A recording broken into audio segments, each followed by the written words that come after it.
Бірақ күнтізбеде қызыл деп жазылмайтын біздің төл мерекеміз құтты болсын. Баршаңызға осы төл мереке қарсаңында тек жақсылық, отбасыларыңызға амандық, береке бірлік, сондай-ақ еңбектеріңізге шығармашылық табыс тілеймін. Осы бір қиын-қыстау кезеңде жұмылған жұдырықтай болып, бір жағадан бас, бір жеңнен қол шығарып, мынау қашықтықтан оқыту барысында қажымай, талмай, еңбек етіп, қиындықтан шыға білген еңбектеріңіз жемісті болсын. Қашанда осылай ұжымымыздың бірлігі, ұжымдағы береке ортаймасын.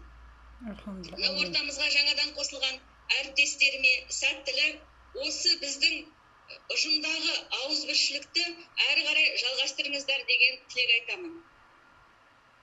Сондай-ақ бүгінгі күнде ортамызда 25 жылдық еңбек өтілі бар. Ұстаздарымыз отыр, әріптестеріміз отыр.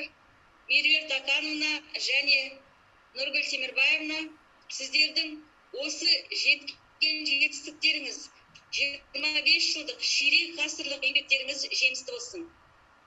Қазір оны Ризабек Манаргүлге сөз кезегін береміз біздің кәсіподаққа. Сол уақытта ол айтып өтеді.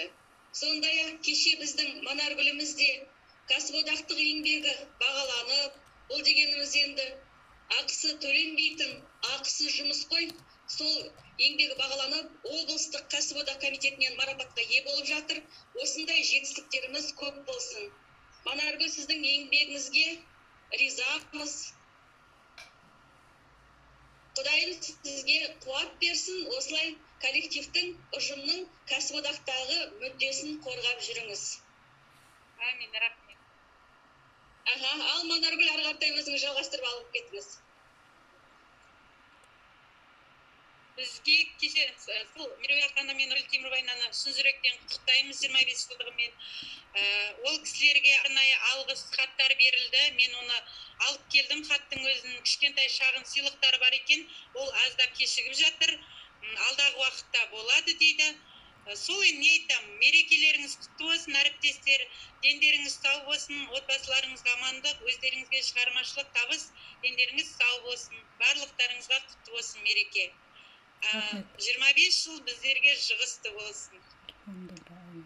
Рахмет.